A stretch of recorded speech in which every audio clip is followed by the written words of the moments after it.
إن الحمد لله نحمده تعالى ونستعينه ونستغفره ونعوذ بالله من شرور أنفسنا ومن سيئات أعمالنا من يهده الله فلا مضل له ومن يضلل فلا هادي له وأشهد أن لا إله إلا الله وحده لا شريك له وأشهد أن محمدا عبده ورسوله وبعد أيها الإخوة والأخوات السلام عليكم ورحمة الله.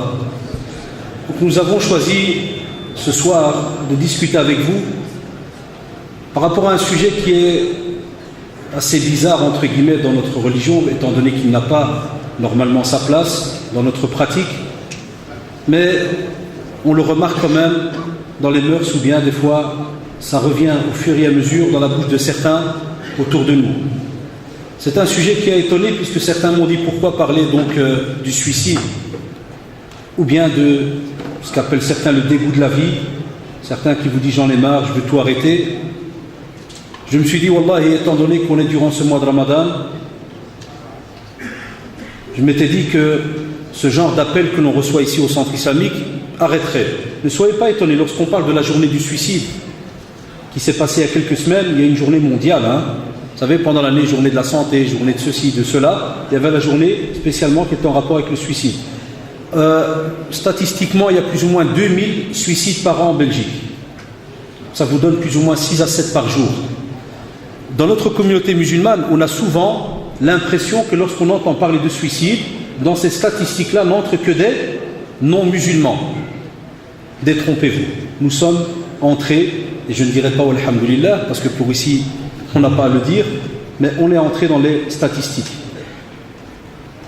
Il y a ceux qui passent à l'acte, ce n'est pas le sujet d'aujourd'hui. Ne pensez pas que je suis un spécialiste dans le domaine pour venir alors vous parler de tout ce qui est ces maladies qui font que la personne tombe dans ce suicide. Pour cela, on invoque Allah subhanahu wa ta'ala qu'il soit clément vis-à-vis d'eux, étant donné qu'on ne peut pas les juger, puisque lorsqu'on le voit à côté pratique chez nous au centre islamique, lorsqu'on va rendre visite aux parents de ceux qui se sont suicidés, vous remarquez des fois que ces personnes-là étaient malades depuis un certain temps, soit, comme on dit souvent, ensorcelés, ceci, cela, des maladies assez graves, bizarres même. En français, des fois, on les appelle schizophrénie et ainsi de suite. Mais on a d'autres termes, nous, en religion. Donc, il y a un tas de sujets qui sont rattachés à ces gens-là. Des fois, certains, qu'Allah soit clément vis-à-vis d'eux, ont touché à certains médicaments et autres, sans savoir que cela pourrait les amener plus tard à perdre la raison. Étant donné que, par exemple, dans mon cas, j'ai connu certains, j'avais des amis très proches, et même des membres, entre guillemets, un membre même quasi de la famille qui s'est suicidé, qu'Allah soit clément vis-à-vis de lui. Certaines personnes ont fait la remarque, m'ont dit, celui-là c'est Jahannam direct. Depuis ce jour-là, ça fait quelques années déjà, que ça me trotte dans la tête. Je me suis dit, subhanallah, on a un regard externe, on vous dit celui-là, Jahannam direct, parce que c'est vrai qu'on voit certains textes qu'il y a entre les mains, mais rares sont les gens qui se posent la question et se disent, tiens, est-ce qu'il y a une différence entre celui qui est sain d'esprit, entre guillemets, mais parce qu'il est touché par un petit problème, il va entre guillemets, péter un câble, comme on dit, et va même oublier qu'il a des principes dans sa religion. Il va commencer à vous sortir certaines phrases. Sur un moment de colère, il va commencer à menacer, parce qu'il vient de vivre une situation assez grave, il n'arrive pas à gérer cela, et vous sort directement comme phrase, Wallah, je vais me suicider, j'en ai marre, j'arrête tout.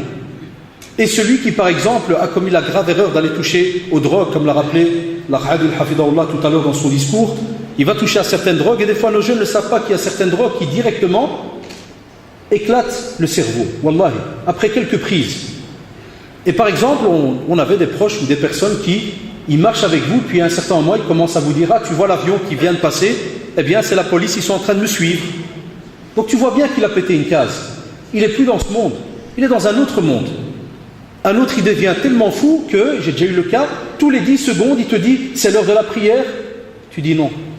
10 secondes après, c'est l'heure de la prière, et il passe comme ça sa vie pendant des années. Alors qu'à la base, il ne priait même pas. Et il prenait des médicaments tellement, vraiment, très durs, très lourds. Il les mélangeait, certains mélangent de ces trucs avec du Coca-Cola, du ceci, du cela. Je ne suis pas là pour vous donner un bout d'emploi. On a bien appris cela, fut un temps, on connaissait cela par cœur. Donc on vous mélange tout ce petit cocktail, et puis on s'étonne qu'alors la personne vit dans un autre monde, et puis on est là, au lieu d'apporter de l'aide à ces personnes-là, on va apporter directement un jugement. Cela, donc, je vous ai dit, c'est un dossier à part. Il faut des spécialistes qui parlent de cela, des mashayikh qui connaissent vraiment un petit peu ce domaine, que ce soit le domaine du sihr et autres, la ruqya et ainsi de suite. Non, moi aujourd'hui, je voudrais viser ceux qui m'ont vraiment étonné et choqué. C'est lesquels? Positivement, comme d'habitude, nos conférences ne sont pas là pour critiquer ou juger quelqu'un. Wallahi, Dieu en est témoin. C'est pour s'entraider, pour se conseiller. C'est ceux qui, par exemple, et j'en ai eu même pendant le mois de Ramadan. C'est pour cela que, lorsqu'on m'a fait la remarque avant le mois de Ramadan par rapport au choix du titre, lorsque ça m'est arrivé pendant le mois de Ramadan, j'ai dit à mes collègues, Wallahi, c'est un sujet pour moi, à mes yeux, d'actualité. Parce que pendant le mois de Ramadan, alors qu'on était à jeun, on reçoit des appels, des fois même, quand tu vois la personne, c'est un frère ou une sœur qui pratique. Et qui ne regardez l'être humain, Wallah, il reste faible. On est daïf. Wallah, on est très faible. Et la personne vous appelle et vous dit, voilà, j'ai un grave problème de famille, par exemple, ou de couple, ou d'argent, ou ceci ou cela. Et puis vous dites, vous savez quoi? Mais stop, ça fait, j'en ai marre. J'en ai marre, j'arrête tout. Et à ce moment-là, on se demande, cette personne-là, est-ce que parce qu'il y a ce problème, est-ce que parce qu'il a vécu certaines choses, il est arrivé comme ça, décidé de se suicider en 2 secondes? Est-ce qu'il ne s'est pas posé des questions? Est-ce qu'il n'y a personne qui est autour de lui? Où est ce lien de famille? Où sont ces discussions qui sont là normalement dans la famille, entre amis, pour remonter le moral de chacun? Et où sont passés donc tous ces rappels où normalement on est censé entre frères, entre les sœurs, s'entraider, pousser l'autre vers l'avant, au lieu de passer directement à la critique et casser l'autre? Chaque problème aujourd'hui, comme il est vécu, Wallah, il n'a jamais été vécu de la même manière, peut-être au temps du prophète sallallahu alayhi wa sallam. Aujourd'hui, avec tous les biens qu'on a entre les mains, si vous regardez ce qu'il y avait au temps du prophète sallallahu alayhi wa sallam, même si le prophète était présent, et on a cette belle tradition de celui qui s'était suicidé, ce soldat, ce moujahid, qui courait à gauche, à droite, se battait et ainsi de suite, et puis à un certain moment, le prophète sallallahu alayhi wa sallam va dire, il est en enfer. Ça c'est le prophète sallallahu alayhi wa sallam. Toi tu n'es pas prophète. Le prophète sallallahu alayhi wa sallam sait, il est là, il donne des leçons, et il sait parce que Allah subhanahu wa ta'ala lui a révélé cela. Et à ce moment-là, lorsqu'on va les voir, on sait que ce compagnon va commettre un acte grave. Donc il va être blessé. Et un autre compagnon qui a entendu cela, il a trouvé cette phrase venant du prophète sallallahu alayhi wa sallam assez lourde. Il s'est dit, subhanallah, on le voit, il est bas, c'est le gars, il court à gauche, à droite, et il se bat, et ainsi de suite, il ne lâche pas. Et celui-là, il va être en enfer, il l'a suivi. Il dit, wallah, je vais le suivre. Et on voit que cette personne va être blessée, et puis il va aller à un endroit, il va se cacher, et puis directement va se mettre contre son épée, parce qu'il n'arrivait plus à supporter la douleur ou autre, il va se mettre contre sur son épée, et elle va transpercer donc son corps et va mourir, va se suicider. Et l'autre compagnon de revenir chez le prophète sallallahu alayhi wa sallam et de rappeler que Ashhadu an la ilaha illallah wa annaka Muhammadur Rasulullah. Ça c'est un cas spécifique. Pour vous montrer que chaque être humain, wallah, lorsqu'on voit l'apparence autour de nous-mêmes, même pendant le mois de Ramadan, on a l'impression que, mashallah, tout va bien. Lakin, on a des frères, des sœurs parmi nous qui, au contraire, Satan, Allah, ne les lâche pas. Même si à Ramadan, on sait que les Satans, les djinns et autres, tous ces démons sont enchaînés. Mais ça ne veut pas dire qu'il n'y a plus de Satan. Beaucoup de jeunes pensent ça, ils viennent chez moi, ils me disent, wallah, c'est incroyable. Hier, j'ai pensé à Billah de tout arrêter, de tout lâcher, alors qu'on m'a dit dans les traditions que les Satans, ils sont attachés. Quoi, il y en a un qui est harab ou là? Je dis non, ça ne se passe pas comme ça, c'est pas qu'il y en a un qui est harab. Ils ne sont pas attachés, ça veut dire qu'il n'y a plus de Satan pendant 1 mois. Satan s'arrête et il attend. Dès que le mois il se termine, allez les gars, on y va. Non. Son travail est fortement diminué. La foi, elle augmente chez les croyants. Lakin, que faire par rapport donc justement à ces personnes-là? Alors je voudrais même, pour le temps qu'on a, partager certaines questions. Parce que je veux que, Inch'Allah, ce discours, lorsqu'il sera entendu par celui qui sent que la vie devient très lourde pour lui, qui sent que, oui, qu'il pense qu'il n'a plus de rôle sur cette terre, ou qu'il ne sert plus à rien, je voudrais qu'il écoute ces quelques questions, pour qu'il se pose justement ces questions-là et essaie de trouver une réponse. Tout d'abord, est-ce qu'on se pose des fois la question par rapport à notre présence sur terre? Quel est le but de notre présence? Wallahi, comme vous l'avez remarqué, plein de jeunes sont habitués à suivre les conférences. Ils disent, pourquoi tu es sur terre? Ouais, pour l'adoration d'Allah subhanahu wa ta'ala. Ça, c'est à partir de la bouche, de la langue. Mais l'intérieur, comment est-ce qu'il est? La premier examen, on arrête tout. Premier examen, on est dégoûté. Premier examen, on se fâche. Contre qui? Eh bien, billah alaykoum, catastrophique. On se met en colère contre Allah subhanahu wa ta'ala. C'est pour ça que je te demande, est-ce que tu n'as aucun compte à rendre à qui que ce soit sur terre? même pas ceux qui sont autour de toi, tes parents. Quand tu commences à penser à ce genre de fin-là, le suicide, tu n'as pas pensé à tes parents, ceux qui sont autour de toi. On va aller plus loin, et même en premier lieu, n'as-tu pas pensé à celui qui t'a créé, qui est Allah subhanahu wa ta'ala? Et est-ce que tu penses que c'est toi qui as décidé d'être sur terre? Parce qu'il y en a certains, et connaissez mon système, donc on parle plus à la jeunesse, entre guillemets. Certains, ils pensent que quand ils étaient spermatozoïdes, ils croient qu'ils étaient déjà des personnes très avancées. Ils croient que quand il était dans le ventre de sa mère, là quelque part, ou bien chez son père, quand il était encore sperme, il pensait que c'est lui qui décidait, il faisait déjà son programme. Moi, je vais vivre, et puis quand j'en aurai marre, je vais tout arrêter. Wallah, ici, quelqu'un dirait ça, on dirait directement qu'il est fou. Ce n'est pas toi qui décides. Allah subhanahu wa ta'ala décide qu'est-ce qu'il y aura justement dans le ventre de cette mère. Est-ce que ça sera un garçon ou une fille? Comment est-ce qu'il va vivre? Ou elle? Et on sait dans le hadith très connu, dans les 40 Nawawi en général, il est repris dedans, d'office, il y a donc ce fameux hadith où on vous parle des 120 jours. On parle de 4 fois, donc on avance. À chaque fois qu'il y a 40 jours, il se passe quelque chose. Puis 40 jours, il se passe quelque chose. Puis 40 jours, il se passe. Jusqu'à ce qu'on arrive à 120 jours. Et puis Allah subhanahu wa ta'ala envoie un ange. Et c'est là que justement tout va être établi. Certains qui sont dégoûtés nous appellent, très malins, parce que vous savez, Satan, Allah, il te rend très savant. Et il nous appelle, il dit, étant donné que c'était déjà écrit, comme je vis dans les problèmes, Allah ne m'aime pas. Ça, c'est encore une autre remarque qui vient. Qui t'a dit, cher frère ou sœur, qu'Allah ne t'aime pas? Chaque fois qu'on nous appelle au téléphone, on nous sort cette phrase. J'ai des problèmes, Allah ne m'aime pas. J'ai dit, Masha'Allah, impeccable. Alors il y en a qui s'énervent. Ah, pourquoi tu dis impeccable? Je dis, tu es un des seuls encore qui, sur terre, reçoit la révélation après le prophète, sallallahu alayhi wa sallam. Je dis, non, la révélation est terminée. Alors, ya Abdullah, mets l'aqal en place. Qui t'a dit que Allah ne t'aime pas? Est-ce qu'il t'a envoyé une révélation? Au contraire, on a là une preuve flagrante que beaucoup d'entre nous ne lisons pas le Coran, ne connaissons pas les traditions prophétiques. Parce qu'à l'inverse, au plus, comme il est dit par le prophète sallallahu alayhi wa sallam, au plus Allah subhanahu wa ta'ala aime son serviteur, au plus il le teste. À un point où Salaf Salih, s'ils n'étaient pas testés par la maladie ou autre, ils avaient un doute, ils avaient un problème. Nous, c'est l'inverse. Nous, on a un doute et un problème si on est touché par la maladie. On est étonné. Pourquoi je suis malade et pas le ouaj qui habite à côté de chez nous qui a Msrot Walidin? Pourquoi moi et pas lui? Ahmadullah, Allah subhanahu wa ta'ala t'a donné un bienfait immense. C'est de goûter certaines choses sur terre et pas dans l'au-delà. Et peut-être qu'il a donné, wallahi, un plaisir à certains, mais que si jamais ils n'emploient pas cela à bon escient, ça sera, wallahi, un regret immense le jour du jugement dernier. Certains aussi n'ont jamais et ne revoient jamais, et ça c'est un sujet qu'il faut revoir tous les jours, ils ne revoient pas leur relation avec Allah subhanahu wa ta'ala. Chaque jour en vérité, je le dis toujours à nos jeunes, comment voulez-vous ne pas arriver des jours ou des fois à des dégoûts par rapport à votre vie si vous n'avez aucune relation avec celui qui vous a créé? Tu dois absolument chaque jour te dire, wallahi, quelle a été aujourd'hui ma relation avec Allah subhanahu wa ta'ala? Aujourd'hui par exemple samedi, tu rentres à la maison, tantôt pose-toi la question, quelle a été ma journée? Est-ce que ça a plu à Allah subhanahu wa ta'ala? Est-ce que j'ai vraiment été dans le chapitre de ceux qu'on appelait les obéissants, de ceux qui le craignaient, de ceux qui ont fait leur possible de ne pas parler sur le dos des gens, ceci, cela?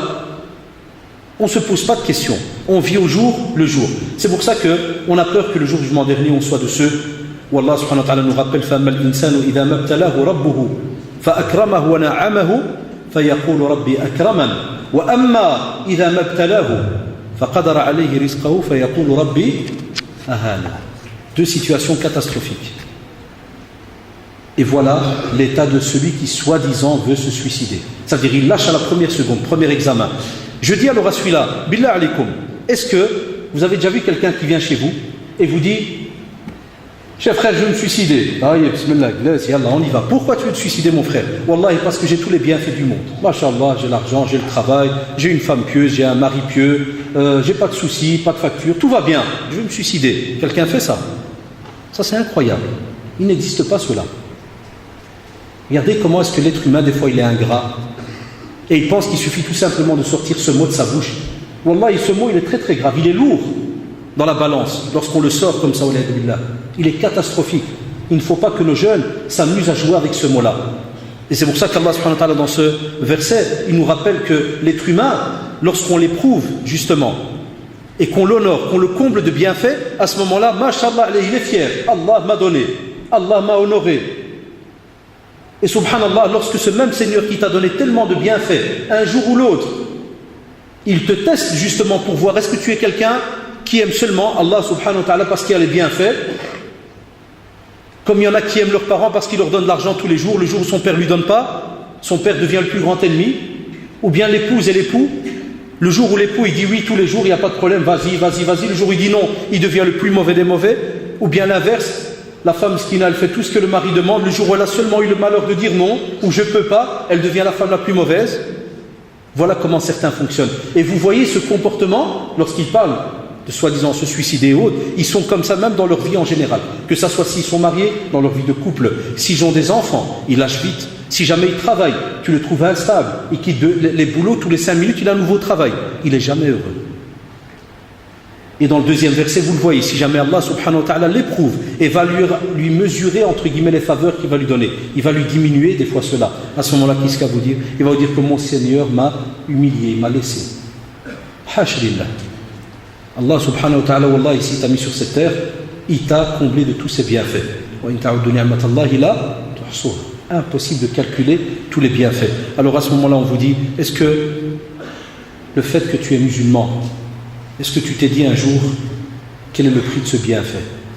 Qui se pose la question?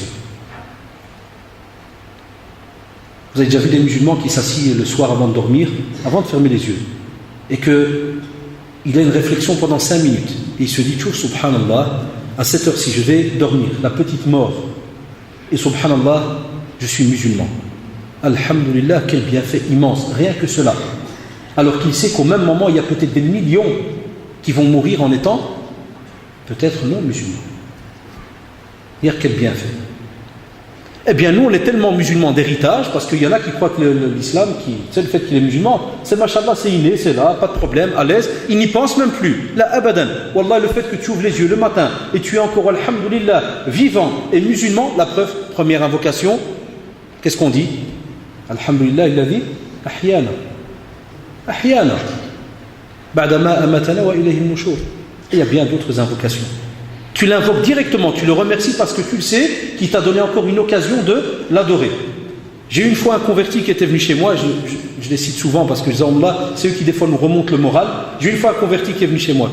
Il venait de se convertir et donc et il me dit, après la conversion dans le bureau, il me dit, et même les sœurs nous font la même remarque. Des fois quand ils se convertissent, on leur dit, même si des fois on n'a peut-être pas des grands moyens, on leur dit, est-ce qu'on peut vous aider dans quelque chose? On est étonné. D'abord, premièrement, et je l'ai souvent répété dans les conférences, leurs yeux brillent. Des larmes coulent. Et puis qu'est-ce qu'ils vous disent? Alhamdulillah que je viens d'un autre monde et que j'ai connu ce monde. Et que je suis rattaché à Allah subhanahu wa ta'ala et je suis heureux que je vais mourir musulman. Il me dit, plus que ça mon frère, je veux rien. Jazakallah. S'il y a un problème, je te rappelle plus tard. Il sort, je me dis, subhanallah. Celui-là, il est fier, il est à peine rentré dans l'islam, il te dit, je veux rien. Celui qui est dedans, il veut quoi? En sortir et sortir même de la vie, de cette terre. Ne croyez-vous pas que Satan, Allah, s'est bien joué de nous, de certains d'entre nous? À ce moment-là, on vous dit aussi, est-ce que tu as pris un moment de réflexion? Mais spécialement le jour où tout va bien. C'est là qu'on est censé remplir les batteries. Ah, les frères et sœurs. On vous demande, s'il vous plaît, quand vous allez bien, c'est là que vous devez absolument faire en sorte de remplir le plus de provisions. Et ne pas faire l'erreur de croire que tout va bien, donc j'ai pas de problème aujourd'hui, à l'aise, je vis dans la routine. Abadan. Au contraire, le jour où tu sens que tout va bien, à ce moment-là, shalmir, wallahi, serre bien la ceinture et retourne charger les batteries. Lis le Coran, fais des invocations et autres, on le verra à la fin dans la conclusion. Mais ne jamais te mettre comme ça en confiance, parce que des fois, lorsqu'on se met trop vite en confiance et qu'on est trop sûr de soi, il arrive, wallahi, que Satan, Allah, se joue alors de nous. Et comme vous le savez, vous pouvez revenir vers les conférences qu'ont fait les différents frères sur les stratagèmes de Satan. Donc le musulman est toujours vigilant, se pose toujours la question. Pourquoi? Pour que le jour, vous savez, Satan, Allah, il est aux aguets. Et qu'est-ce qu'il fait? Il vient chez vous et il teste. Et à chaque fois, il va chercher une porte. Et je le dis à certains frères et sœurs, à chaque fois qu'ils m'expliquent leurs problèmes, je leur dis taqullah. Vous avez, wallahi, ouvert une porte à Satan, il a trouvé alors une faiblesse, et maintenant il se joue de vous. Est-ce que vous ne vous êtes pas posé la question, par exemple, combien vaut une seconde d'adoration sur terre? Maintenant, vous avez prié de Tarawih. Qui peut lever la main et me dire, moi, j'ai eu autant de hasanat? Quelqu'un oserait le faire? Abadan. Pour le jeûne que vous avez jeûné aujourd'hui, qu'a dit le prophète par rapport à sa récompense? Illa siyam fa innahu li wa ana ajzi bih. Beaucoup d'actes dans la religion, tu as dedans, subhanallah, un tas de petites traditions où tu as 27 hasanah, 25, 100, kada, ceci, cela. Et puis, subhanallah, dès qu'on parle du jeûne, qui donne la récompense? Elle est privée entre toi et Allah subhanahu wa ta'ala. As-tu calculé combien de bienfaits tu as reçus? Et combien d'actes comme ça de religion que tu mets en pratique par jour et que certains ne savent pas? Regardez, certains sont morts au début de Ramadan. Ils n'ont même pas pu faire ce mois. Et peut-être gagner aussi Man sama Ramadan, et dans l'autre version Man qama Ramadan, imanan wa ihtisaban ghufira lahu ma taqaddama min dhanbi. Celui qui a jeûné durant le mois de Ramadan, en comptant sur la récompense et avec foi, Allah subhanahu wa ta'ala lui pardonne ses péchés passés. Naturellement, on ne parle pas, il y a encore les grands péchés, c'est un autre dossier ça. Pas que tu as fait des trucs bizarres, puis tu viens jeûner à moi, puis tu dis alhamdoulilah, carouage tout, et bon, maintenant nettoyage, tranquille, je repars tout à zéro. Attention, il y a des petits dossiers très privés, très spéciaux. Ceux-là, il faut venir en discuter, vous êtes les bienvenus, ça c'est à part. Ça c'est entre nous. À ce moment-là, est-ce que tu as calculé combien de bénéfices tu as eu? À un point même, est-ce que le musulman peut venir en islam, d'après les traditions prophétiques, et souhaiter comme ça la mort à tout bout de champ? Non, on a des traditions qui nous parlent là-dessus. Il y a même des invocations que l'on emploie très rarement, dans des cas exceptionnels, lorsque quelqu'un voudrait souhaiter la mort, subhanallah. Impossible. C'est quelque chose de très catastrophique, et même, comme je l'ai dit, même s'il y a des traditions, c'est quelque chose de très pointueux. On va vers les savants pour voir quel est ce cas, et est-ce qu'on est capable, et est-ce qu'on peut, ceci, cela, et pourquoi? Est-ce qu'on n'est pas capable de faire un peu plus d'efforts ou autre? Est-ce qu'on vient, vous croyez, comme ça, du jour au lendemain, dire « Ah, j'ai lu dans la citadelle des musulmans qu'il y a moyen de faire une invocation, dire Allah, donne-moi la mort, ou ceci ou cela. » Non, ça ne se passe pas de cette manière-là, comme certains nous le disent aussi lorsqu'ils nous appellent. Aussi, lorsque vous êtes, par exemple, dans un moment de faiblesse, est-ce que vous vous êtes posé la question par rapport à moi, l'être humain? Et ça, subhanallah, c'est un cours qui manque chez nous les musulmans, même vis-à-vis de nos enfants.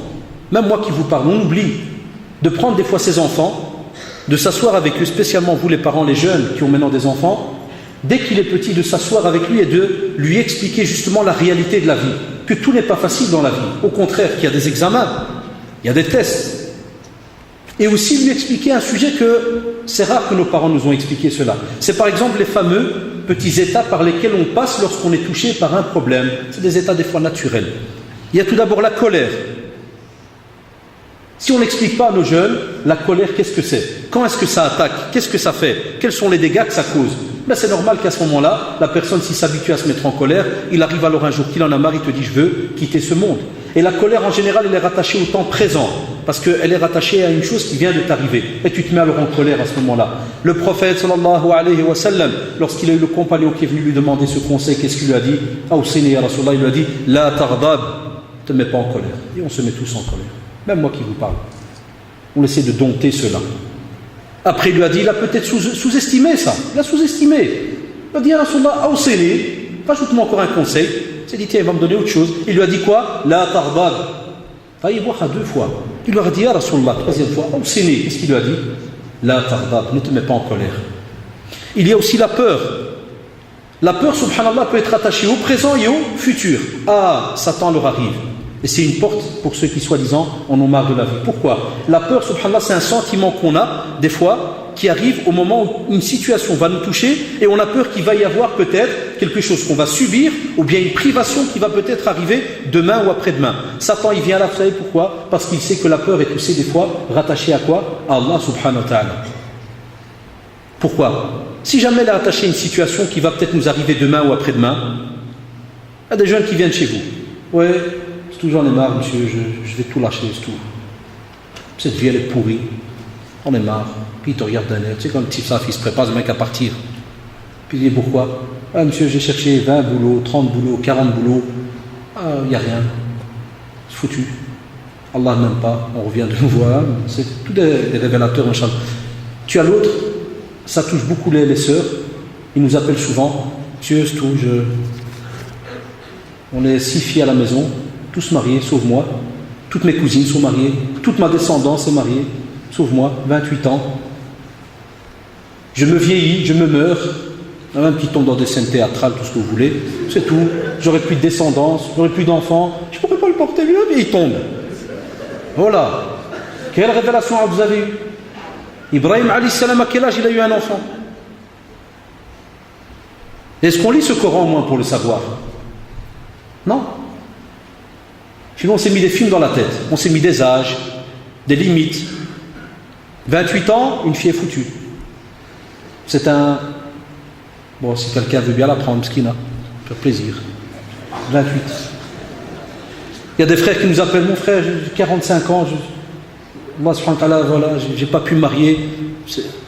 Non, il y a un examen d'Allah, je suis un mauvais, je suis un munafiq sûrement, sinon Allah il m'aurait donné, kada il m'aurait... Et il se fait un film de nouveau. Abadan, a de la peur là où tu crois que Allah subhanahu wa ta'ala ne va pas te donner. Au contraire, pourquoi tu ne fais pas l'inverse et tu penses à ce qu'il t'a donné?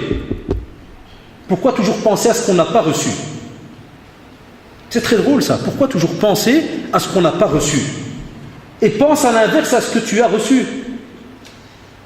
On vous dit aussi que la tristesse, subhanallah, elle est aussi attachée au moment présent, parce que tu viens de voir une chose, et elle peut être aussi attachée au plutôt passé. Des fois, on peut être triste parce qu'on se rappelle quelque chose.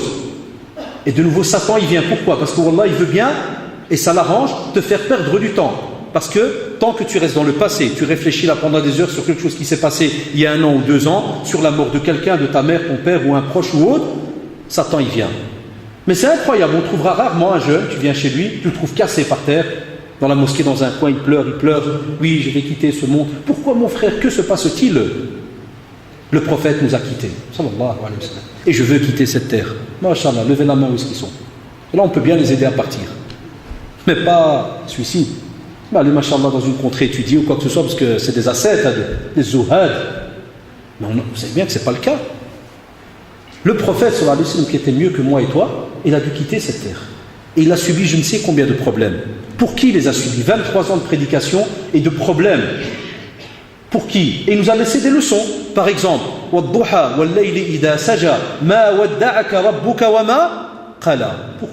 Pourquoi cette révélation? Parce que même le prophète sallallahu alayhi wa sallam restait aussi un être humain. À un certain moment, les Qurayshites commençaient à rigoler de lui, ceci, cela, comme pour dire, parce qu'il devait apporter des réponses et autres, comme pour dire, tiens, où est-ce qu'il est ton Seigneur? Il t'a délaissé, il t'a lâché. Que se passe-t-il là? Abadan, le prophète sallallahu alayhi wa sallam nous a laissé une belle leçon.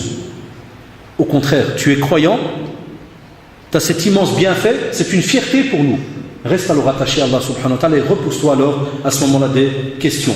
Aussi, certains, comme on le remarque, ne donnent pas de l'importance par rapport à tout ce qui est l'éducation. Mais laquelle? Spécialement de l'âme. Parce que quand on a des fois des réactions, ne pensez pas que ça vient comme ça tout seul. Il y a tout un vécu. Qu'as-tu poncé dans ce cœur? Qu'as-tu poncé aussi dans ce corps? Qu'as-tu fait de tes membres? Est-ce que tu les as travaillés à bon escient pour que le jour où il y a quelque chose, tu peux réagir? On a remarqué que par exemple certains, et on le voit, sont rattachés fortement au matériel. L'âme, elle adore cela, wallahi. Alors une fois que tu la laisses s'attacher au matériel, le jour où ce matériel part, le jour où les passions partent, les plaisirs partent, que fait l'âme? Wallah, elle fait paniquer le corps directement. C'est comme un drogué. Dès que tu le prives de sa drogue, il est mort. Panique. Eh bien non. Pourquoi? Allah subhanahu wa ta'ala nous a obligés de travailler cette âme. Pour que ce ne soit pas elle qui nous commande, mais plutôt nous qui la commandons. Et si toi tu la commandes, le jour où elle veut faire entre guillemets la manine là, et te faire comprendre qu'il faut quitter cette terre, Wallah, Wallah, reste où tu es. Il n'y a rien à quitter. Tant qu'Allah subhanahu wa ta'ala n'a pas décidé, Wallah, il reste où tu es. Et mashallah, maintenant que je suis au courant, je regarde comme ça, c'est une image, et tu la regardes, tu dis, mashallah, tu commences à faire tenaoué là, on va te recalmer. Et là tu repars, tu refais un programme de prière de la nuit, lecture du Coran, d'invocation, jusqu'à ce qu'elle-même va dire, ça fait stop, ça, on reste sur terre, il n'y a pas de problème. Non, nous pas, nous commençons à discuter avec elle, mais à l'inverse. Mashallah, ça ne va plus, tu es dégoûté, tout va. Oui, c'est vrai, tu as raison, pas partir. Et Satan, il fait des pirouettes sur la tête. T'es parti. Comme disent la plupart des savants, t'es parti. Ça a arrangé les choses. Tu ne le sauras jamais. Pourquoi? Parce que tu es parti. Le gars là qui s'amuse avec le mot suicide. Je ne parle pas celui qui est malade, je l'ai dit. Je parle des normaux qui s'amusent avec le suicide. Il est illogique. Et il est vraiment fou. Alors que le vrai fou miskin, on ne l'aide pas. Celui-là, il faut vraiment l'aider. Parce que ça, c'est un vrai. Mais c'est un spécial. Quand je pars, ça va arranger. Mais quel problème? Qui va te prévenir au fait? Regardez comment Satan, là, se joue de chacun d'entre nous. Par rapport à Satan, et je n'ai pas le choix de vous le dire, Allah subhanahu wa ta'ala nous le rappelle. Inna ibadi laysa laka alayhim sultan. Mais Allah subhanahu wa ta'ala a bien dit Inna ibadi, mes serviteurs, mes adorateurs. Est-ce qu'on est vraiment de ceux-là? On ne sait pas. Pour certains, là, on ne sait pas, ils ont une vie privée bizarre, on ne sait pas comment ils pratiquent. C'est pour ça qu'on est étonné de certaines réactions de certaines personnes. Alors posez-vous la question, est-ce que tu es vraiment de ceux qui sont les adorateurs d'Allah subhanahu wa ta'ala? Parce que Wallah, si tu l'es vraiment, à ce moment-là, la khawfun alayhim wa lahum yahzanun, aucun problème. Wallah, tu ne dois pas avoir peur pour eux. Et Satan Allah par rapport au premier verset qu'on a cité, Wallah, il n'a aucune emprise, parce qu'Allah subhanahu wa ta'ala le rappelle. Et quand une phrase commence avec inna, sache que Wallah, il y a un cachet sûr et certain. Il n'y a pas aucune emprise de Satan sur eux. Laquelle, pour que Satan n'ait pas d'emprise, tu dois être parmi ceux qui sont les adorateurs d'Allah subhanahu wa ta'ala. Donc tu es obligé d'aller revoir qu'est-ce que la vraie adoration d'Allah subhanahu wa ta'ala. Quelle est la meilleure manière d'adorer Allah subhanahu wa ta'ala? Quelles sont les limites dans l'adoration? Pas du 200 à l'heure comme font certains de nos jeunes. Il rentre, il fait du 200 à l'heure. C'est normal que plus tard il est dégoûté à un point, il veut partir ou je ne sais quoi. Parce que aussi celui-là qui rentre à du 200, il est cassé. Aucune structure. Donc le sujet n'est pas facile. C'est important de voir un petit peu cette structure dans le domaine de l'éducation. Qu'elle soit, comme on l'a dit, par rapport à l'âme, les membres et ainsi de suite.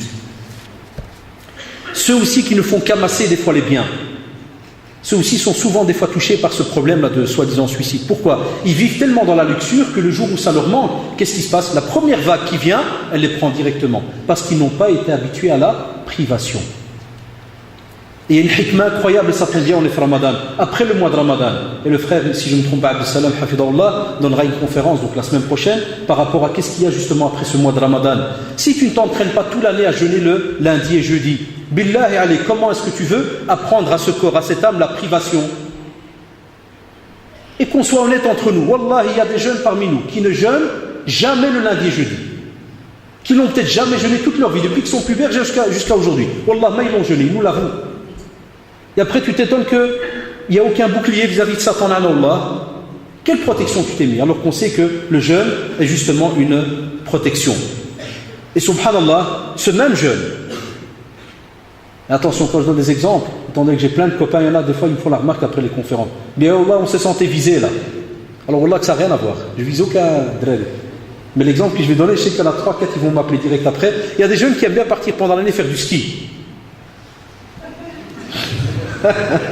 Des amis qui me disent mais rien à voir. Il y en a qui sont habitués, ils partent faire du ski. Subhanallah, quand ils se préparent, c'est incroyable. Si tu les filmes de loin, ils font une équipe. Un, il va s'acheter des pneus clous. L'autre, il va acheter les chaînes. L'autre, il achète les vestes, les doudounes, les toutounes, les poupounes, tout le bazar. Il achète tout ce que vous voulez comme matériel. Tout. Et il met tout par terre. Il regarde ceci, cela. De peur de quoi? Du froid. Du froid. Si tu lui dis le froid.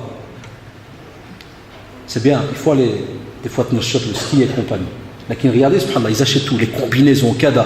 Il y en a mis dernièrement, il a oublié de la mettre, moi il s'est pété le visage, qu'Allah subhanahu wa ta'ala le guérit. Voilà, il faut faire attention, il faut des protections. Donc qu'est-ce qui se passe alors à ce moment-là? Est-ce que pour ta religion, est-ce que tu as mis des protections? Est-ce que tu fais la même chose pour le matériel? Pour cette vie là que tu as à gauche à droite là? Est-ce que tu fais la même chose quand ça touche donc la religion? Est-ce que tu as les mêmes préparatifs? On vous dit aussi que lorsque vous avez un être humain, il faut savoir qu'il passe aussi par des petits moments des fois difficiles. Et on le sait. Allah subhanahu wa ta'ala nous demande justement de s'entraîner. On fait son possible. Mais on s'entraîne comment? Eh bien, par exemple, il y a des phrases qu'on doit s'entraîner à dire. Prenez le cas, par exemple, dans le Coran, lorsqu'on parle de celui qui est touché par une musibah. Qu'est-ce qu'on lui demande de dire? Il est touché par une affaire grave. La mort de quelqu'un, d'un proche ou autre. Qu'est-ce qu'il doit dire? Inna lillahi wa inna ilayhi raji'un. Apprends à ton âme, à ton corps, à savoir que si jamais tu es touché par quelque chose, wallahi, tu dépends d'Allah subhanahu wa ta'ala. Et sache que c'est vers lui que tu vas retourner. Donc comme on se disait souvent, nous, entre frères, des fois entre prédicateurs, avant qu'on était assez jeunes, on discutait avec certains frères, et que ce soit avec l'Ahadil et autres. Et souvent, je me rappelle même une anecdote, subhanallah, avec l'Ahadil, quand on s'est connus il y a à peu près une vingtaine d'années. Une fois, on discutait, j'étais encore jeune, lui aussi, j'avais un problème assez compliqué, moi, très bizarroïde. J'étais encore jeune. Et je commence à réfléchir. Lui, il a capté ça. Oui, il m'a dit, fais réfléchir, qu'est-ce qui se passe? Wallah, il y a une de ces affaires à dormir debout. Kada, j'arrive pas à structurer ça. Il m'a dit, tu veux que ça parte de la tête? Je dis, ouais. Il m'a dit, tu vas mourir. Je dis, à cause de quoi? Ce problème-là, tu vas mourir. Je dis, non. Il m'a dit, donc, allez, alhamdoulilah. Puis il réfléchit, il me dit, ah, ouais, c'est vrai, en fait. Des fois, c'est tout bête. Si tu as un bon ami qui est avec toi, des fois, wallah, une petite phrase, un petit mot, alors que nous, on est au courant.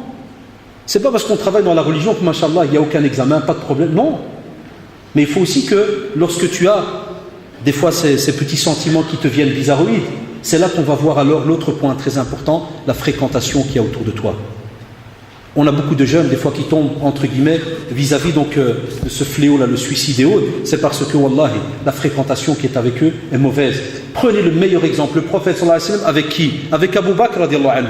Ils font l'émigration, ils se retrouvent dans une grotte. Quraysh est derrière eux. C'est quoi leur but? Les attraper, les tuer. Qu'est-ce qu'il fait? Abu Bakr radiallahu anhu. Regardez Abu Bakr, un des plus grands des compagnons, mashallah.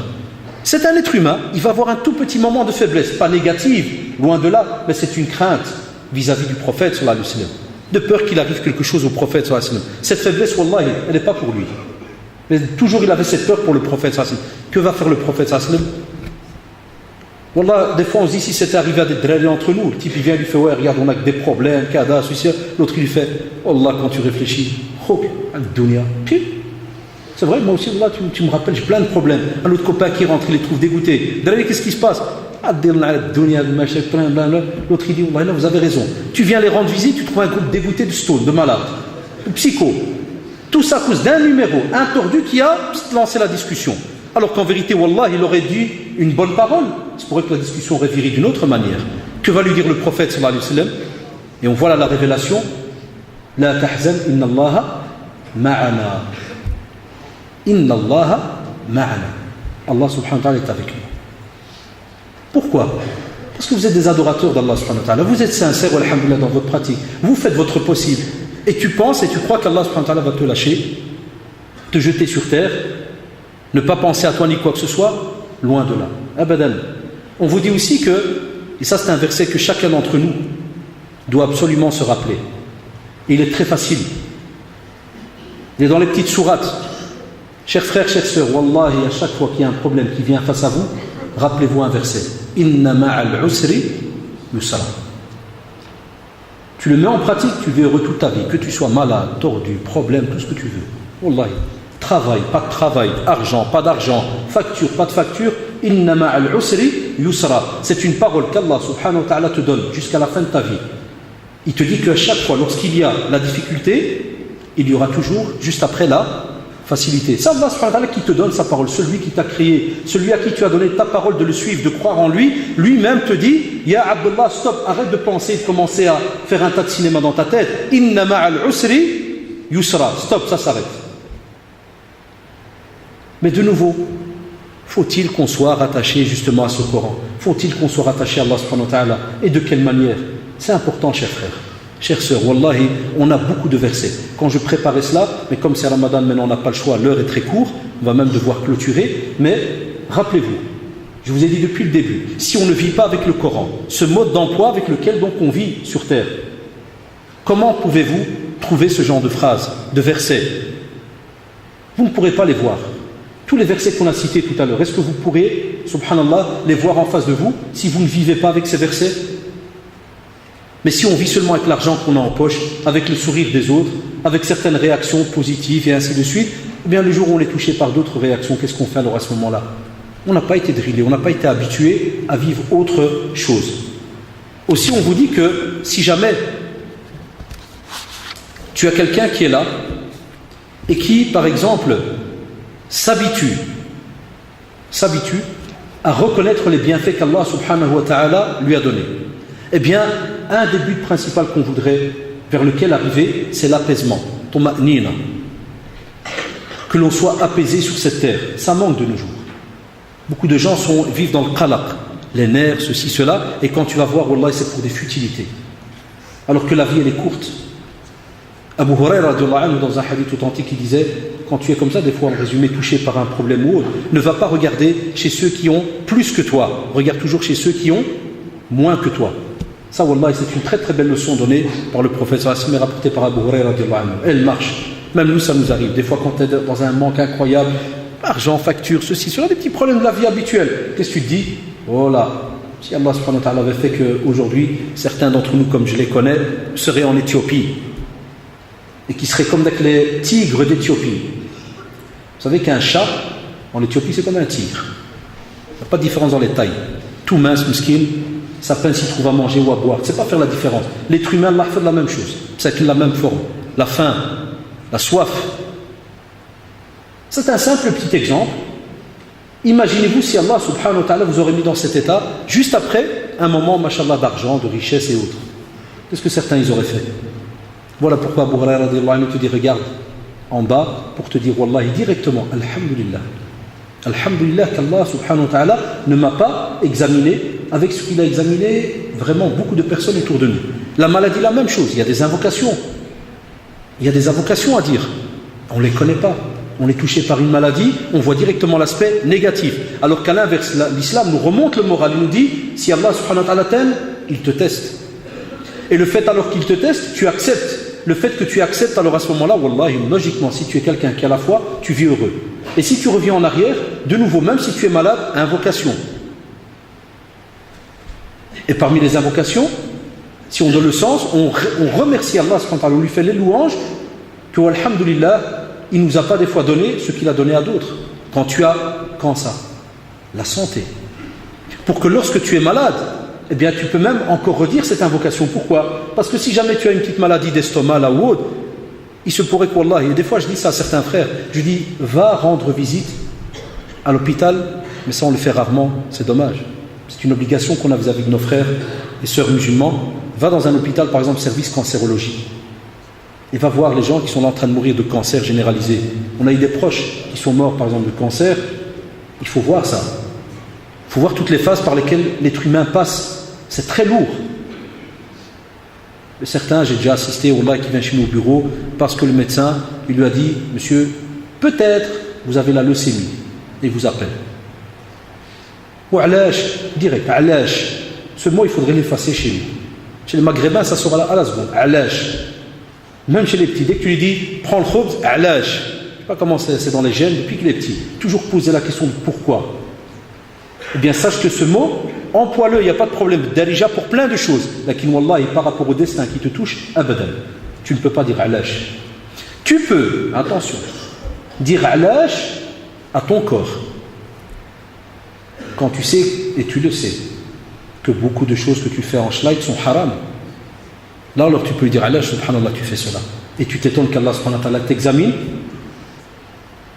Pour conclure, on a quelques conseils à donner.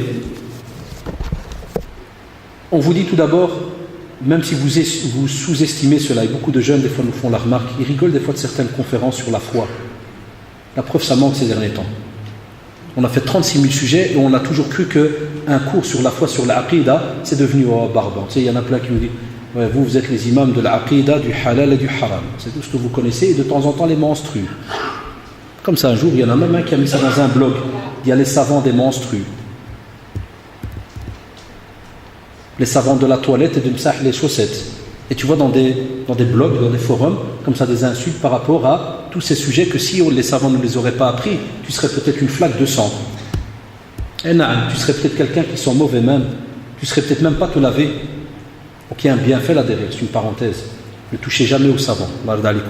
Mais on vous dit revenez à ces sujets-là parce que c'est ce qui recharge les batteries. C'est très très important. Deuxièmement, on vous dit aussi revenez les jeunes qui ne connaissent même pas l'arabe. Revenez vers la langue arabe, vous avez vu que ça a rapport avec le suicide ou bien des fois les idées bizarres. Qu'est-ce qu'on a dit tout à l'heure? Depuis tout à l'heure, on vous parle de versets, de Coran. Bien Bilal, comment tu veux le lire ce Coran? Est-ce que tu vas le lire en français? Oh, toi le fidèle, reviens vers là. Non, ça touche même pas le cœur. C'est même pas du Coran, c'est une interprétation en français. C'est pas du Coran. Abadan. Revenez vers le Coran en arabe, comme ça tu le goûtes, tu le vis. L'invocation aussi. On vous a dit c'est la plus grande arme que le musulman a entre les mains. L'invocation, très très important. Revenez aussi vers le fait de faire le bien. Wallah, et le fait de faire le bien, ceux qui le font, ils le savent. Ça met une joie incroyable dans le cœur de la personne. C'est incroyable. Celui qui s'habitue à faire le bien. L'aumône aussi. Ah, les radins. Il y en a, machallah, parmi nous. Ceux qui ne donnent pas. Wallah, une des choses que ça donne, un cœur dur. Ce qu'on appelle le jour.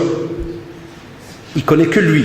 Si tu dis, c'est qui ton ami? Oui, j'en ai. Wallah, c'est qui? C'est moi. Il s'auto-haine. Moi, c'est spécial à expliquer. Il sait mal. Oui, c'est une drôle de manière. Et vous le savez, il y a des gens comme ça. Ils ne donnent pas 1 franc. Ramadan, il va presque se terminer. Tu lui demandes, est-ce que tu as un jour fait jeûner quelqu'un? Non. Tu as donné 1 franc, 1 euro? Non. Comment tu veux Bilal le jour où tu as un examen? Vous avez compris alors pourquoi ce gars-là il tombe direct? C'est important. Aussi, accepte ce que Allah subhanahu wa ta'ala te donne. Et ne cherche pas ce qu'il ne t'a pas donné. Ne commence pas à lui poser des questions par rapport à cela. Mais plutôt, cherche ce qu'il ne t'a pas donné. Mais avec ce qu'on appelle une genre de politesse très, on va dire entre guillemets, très drôle entre toi et Allah subhanahu wa ta'ala. Je ne trouve pas vraiment le mot, mais très intime. À part. Et demande aussi que ce qu'il va te donner ne soit pas alors un examen contre toi. Et une preuve contre toi le jugement dernier. Vous connaissez l'histoire de celui qui a demandé les avoir, puis dès qu'il les a reçus, il a renié Allah subhanahu wa ta'ala. À ce moment-là, il veut quitter cette terre. Non, abadan. Aussi, fais attention par rapport au fait d'accepter le destin. On vous dit souvent, et c'est dans le Coran, ça c'est aussi un verset qui doit revenir tout le temps devant nos yeux. Wallah, des fois il peut arriver qu'on déteste une situation. Et Allah subhanahu wa ta'ala, qu'est-ce qu'il dit dans le Coran? Wallah, il y a peut-être un bien derrière. Il y a un bien. D'office, tu es gagnant. Garde ça dans ta tête, ya Abdullah. Wallah, tu es gagnant. Même si toi tu as l'impression que c'est négatif. Près d'Allah subhanahu wa ta'ala, il y a du positif derrière, tu ne sais pas. Aussi, n'attends pas le remerciement des gens, car certains tombent malades à cause de cela. Il y en a qui en ont marre de la vie parce qu'ils disent, moi j'ai aidé un tel, il m'a arnaqué. Il y a des frères commerçants, ils viennent chez moi, ils me disent, Wallah, on ne parle plus des musulmans, de ceci, de cela, et j'en ai marre, et moi c'est tous fini. Je dis, Allah, chez Akhi. Il y a un frère, je l'ai aidé, kada et tout, ce matin il m'a fait kada. Non, n'attendez jamais le remerciement. Même nous qui faisons, par exemple, dans le domaine de la prédication, c'était les premiers cours que les professeurs nous disaient. Quand tu fais dans le domaine de la prédication, n'attends ni les sourires des gens, ni les regards, mashallah, oh, l'éloge et tout ce que tu veux. Abadan, pourquoi? Parce qu'un jour, il viendra chez toi et il dira, mon frère, t'es un bidon.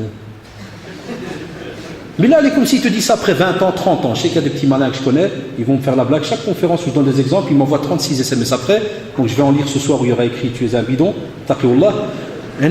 Certains, alors qu'est-ce qui se passe? S'il a tellement été habitué à donner, à aider les autres, et puis il reçoit quelque chose, qu'est-ce qu'il fait? Le jour où on lui dit non, t'es mauvais, il tombe. Alors qu'en vérité, tu as fait ça pour qui? Pour Allah subhanahu wa ta'ala. Voilà, par exemple, le technicien qui est avec nous me menace, il me dit de derrière, je vais te couper le micro parce qu'il est minuit 5. Est-ce que je vais tomber maintenant? Je lui dis, vas-y, suicide-toi. Je vais arrêter maintenant, effectivement, ils ont raison. Donc j'ai dépassé de 3 minutes. Et la dernière chose, n'attends pas directement le soir à ton réveil. N'attends pas, dès que tu te réveilles, n'attends pas directement le soir. Parce que tu es dégoûté soi-disant de la vie. Mais qu'est-ce qu'on a dit au début? Sois fier qu'Allah subhanahu wa ta'ala t'a donné l'opportunité de l'adorer, ne fût-ce qu'une seconde. Et pour terminer, apprenez à laisser vos affaires entre les mains d'Allah subhanahu wa ta'ala et non entre les mains des êtres humains. Et vous verrez sûrement, et je l'espère avec ce petit résumé qu'on vous a fait par rapport à cela, c'est quelques conseils qu'on a partagés entre vous. Apprenez à laisser ces dossiers entre les mains d'Allah subhanahu wa ta'ala en premier, invoquez-le, et puis à ce moment-là, s'il faut demander de l'aide, faites-le. Jazakumullah, comme d'habitude, pour votre patience. On vous donne rendez-vous pour la semaine prochaine, Inch'Allah, avec le frère Abdussalam Hafidahullah. Et aussi, pour ceux qui ne sauront pas revenir, sachez que chaque dernier samedi du mois, après le mois de Ramadan, il y a donc les conférences mensuelles en français, après la prière de Tarawih, après la prière de l'Asr. On est encore dans Ramadan, c'est bien, on est connecté, ça vaut la peine, c'est bien. فجزاكم الله سبحانك اللهم وبحمدك نشهد أن لا إله إلا أنت نستغفرك ونتوب إليك وجزاكم الله والسلام عليكم ورحمة الله